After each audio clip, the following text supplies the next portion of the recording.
Bonsoir, fidèles auditeurs et auditrices, fidèles internautes. Le message que j'aimerais encore partager avec vous ce soir, je l'ai intitulé Dieu nous soutient. Sans plus tarder, nous allons lire une parcelle des Écritures dans Genèse, chapitre 21, versets 14 à 19. Je lis au nom du Seigneur Jésus-Christ. Abraham se leva de bon matin. Il prit du pain et une outre d'eau qu'il donna à Agar et plaça sur son épaule. Il lui remit aussi l'enfant et la renvoya. Elle s'en alla et s'égara dans le désert de Beersheba. Quand l'eau de l'outre fut épuisée, elle laissa l'enfant sous un des arbrisseaux. Elle alla s'asseoir vis-à-vis à une portée d'arc, car elle disait, qui vient du verbe dire, qui veut dire lego en grec, que je ne vois pas mourir mon enfant. Elle s'assit donc vis-à-vis de lui, éleva la voix et pleura. Dieu entendit la voix de l'enfant. Et l'ange de Dieu appela du ciel Agar et lui dit, qu'as-tu, Agar? Ne crains point, car Dieu a entendu la voix de l'enfant dans le lieu où il est. Lève-toi, prends l'enfant, saisis-le de ta main, car je ferai de lui une grande nation. Et Dieu lui ouvrit les yeux, et elle vit un puits d'eau. Vit, qui vient du verbe voir, qui veut dire en grec blepo. Elle alla remplir d'eau l'outre et donna à boire à l'enfant. Amen. N'est-ce pas merveilleux, mon frère, ma soeur, à toi qui écoutes ce message? Voici l'histoire de la servante d'Abraham qui, s'il faut relater un peu l'histoire dès le départ, Agar a eu un enfant avec Abraham et cet enfant, c'est avec cet enfant qu'elle a effectué ce voyage puisque elle allait dans le désert de Beersheba, comme nous voulons de le lire, autant pour moi, et il s'est avéré que ses provisions se sont achevées. Ce qu'elle a reçu, l'outre d'eau, quand l'eau de l'outre fut épuisée, elle laissa l'enfant sous un des arbrisseaux. L'outre d'eau s'est épuisée et alla s'asseoir vis-à-vis à une portée d'arc, car elle disait que je ne vois pas mourir mon enfant. Elle s'assit donc vis-à-vis de lui, éleva la voix et pleura. Ce qui me marque beaucoup dans ce passage que je viens de lire est que nulle part est marqué dans ce passage que l'enfant a élevé la voix vers Dieu. C'est Agar qui a élevé la voix vers Dieu. Et Dieu est intervenu. Mais la parole nous dit que Dieu a entendu l'enfant, la voix de l'enfant. Dieu entendit la voix de l'enfant. Pourtant, l'enfant n'a pas crié. Elle laissa l'enfant sous un des arbrisseaux. C'est où le verset s'arrête par rapport à l'enfant. Et alla s'asseoir vis-à-vis à une portée d'arc, car elle disait que je ne vois pas mourir mon enfant. Elle éleva la voix et pleura. C'est elle qui a élevé la voix. Mais c'est la voix de l'enfant qui s'est fait entendre par l'Éternel. Pourquoi? Parce que l'Éternel est celui-là qui lit dans nos cœurs. L'Éternel connaît toutes choses. Il maîtrise tout. Rien n'échappe à son contrôle parce qu'il est le maître de l'univers. Il a vu cet enfant.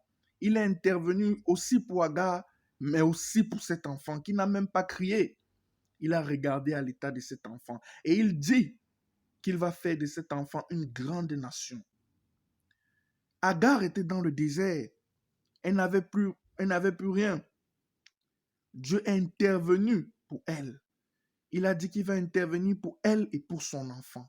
Dieu veut encore intervenir pour toi aujourd'hui, mon frère, ma soeur. Lisons la suite. Lève-toi, prends l'enfant, saisis-le de ta main, car je ferai de lui une grande nation. Et Dieu lui ouvrit les yeux, et elle vit un puits d'eau, et elle alla remplir d'eau l'outre et donna à boire à l'enfant.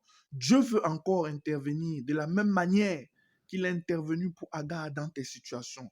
Dans le désert que tu traverses aujourd'hui, mon frère, ma soeur, est-ce peut-être familier? Est-ce peut-être sentimental? Je ne connais pas le désert que tu traverses. Dans quel domaine exactement tu es dans les soucis, dans les ennuis, mais Dieu veut encore étendre ta main dans sa vie. De la même manière qu'il a fait avec Agar. Imaginez-vous un désert, un endroit où il n'y a pas d'eau. Dieu a quand même créé une solution. Il a créé ce puits afin qu'elle puisse aller avec son enfant boire dans ce puits, qu'ils puissent aller étancher leur soif dans ce puits. Dieu veut encore étancher ta soif dans ta vie aujourd'hui. Je ne connais pas dans quel domaine tu as besoin du secours de l'Éternel, mais il est encore le même aujourd'hui. Ce Dieu-là qui agit puissamment, qui agit même lorsque tout semble perdu, qui étend sa main et les situations changent, il est encore vivant aujourd'hui. Et il veut que tu saches qu'il est prêt à agir de la même manière dans ta vie. Comme il a soutenu Agar, il veut également te soutenir. La vie englobe beaucoup d'épreuves et d'adversités, mais encore, la main de Dieu veille d'une manière particulière sur chacun de ses enfants. Beaucoup d'entre nous, et moi-même qui vous parle, et m'ont dit, Seigneur, pourquoi m'as-tu abandonné? Pourtant, il est à nos côtés. Lorsque nous allons en justice, nous avons soif de gagner le procès. Mais de la même manière, pour l'enfant de Dieu, il doit faire confiance en Dieu. Ce Dieu-là, de qui provient son secours, le Seigneur Jésus-Christ, parce qu'il est le maître de l'univers. Quand nous avons des problèmes, apprenons à compter sur Dieu. Car nous comptons sur les hommes, c'est vrai. Dieu ne va pas descendre du ciel, mais sachons que Dieu agit et il utilise les hommes pour manœuvrer toutes choses. Les hommes ne sont que des pions entre les mains de Dieu. Je vais terminer avec cette illustration, cette histoire. Une fois, il était arrivé un temps, maman avait perdu tous ses papiers dans un véhicule. Après, elle est partie de l'endroit. Lorsqu'elle est partie, elle a constaté qu'elle a égaré tous ses documents. C'est maintenant le monsieur qui avait le véhicule qui l'a appelé pour lui dire, Madame, vous avez égaré tous vos documents ici, je l'ai, venez le récupérer. Ce n'est pas lui qui est la cause de cela, mais c'est Dieu qui a permis cela. Et elle allait chercher ses documents. Ce même Dieu qui a fait cela pour elle veut également faire ça pour toi, mon frère, ma soeur.